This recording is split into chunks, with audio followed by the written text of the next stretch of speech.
I'm from originally from Laredo, Texas. My parents are inmigrantes, as you mentioned, Mexicanos.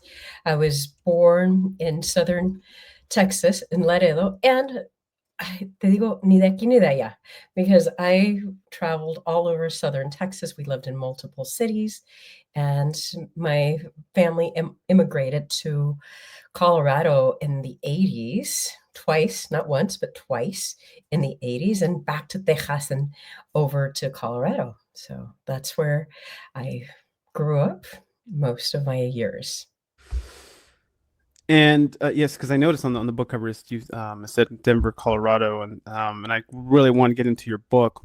So as a child, I'm going through it a little bit. What were some of your your challenges and things that you may have gone through that I think a lot of folks can probably relate to, right? For example, I think you said ni de aquí, de allá. That is definitely a struggle that I initially struggled with growing up because my father used to always say he was a bracero, and I always tell people, Mhm.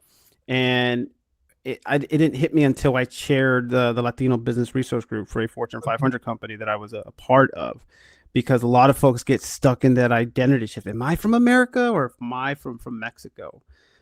When did that hit you at an initial age? I think it's very interesting because it didn't hit me until adulthood. And a lot of people were coming to me and they're like, I went to Mexico first and foremost when I was 21 to go find mis raíces, my roots, my family. And I wasn't from there. And people mentioned it. They're like, hija, no eres de aquí. And so I come to the States and like, hija, no eres de aquí. And it's like, so where am I from? That whole identity. And I just made peace with myself, within myself, to say, it is me. But really, I want to talk about the story, the struggle, the life that we've all been through.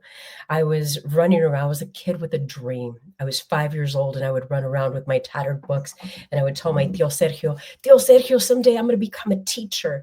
And as I'm running all over the place, we lived into the pobreza, like poverty, as poor as you can get in this country. And one of the things that really resonates with me now, looking back at that little girl had vision. She had passion.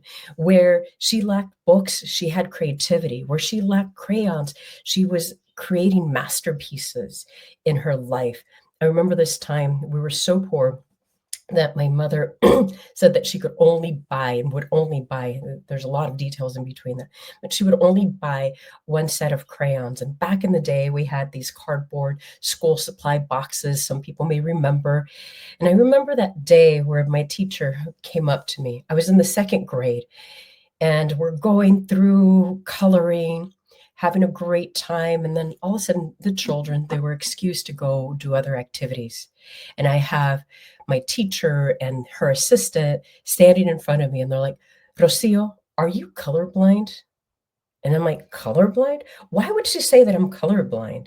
And I'm thinking, I opened up my school supply box. I looked up at one teacher, I looked up at the other teacher, and I'm like, that's the only crayon I have. What they didn't know, the reason I colored my dogs purple was that I was a Picasso. I was more creative than they could have ever thought about, right? I had used my stubborn pencil to color every shade of gray that I could.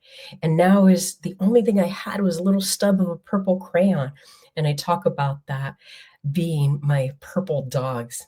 And one day, taking that story years down the road, I remember driving down Denver Highway, and I get a call from Stanford University to come out and facilitate, moderate. What an amazing opportunity. And that was one of my dreams as a child, to say, wow, all of a sudden I go from purple dogs to go into what being invited by one of my dream universities to come and speak.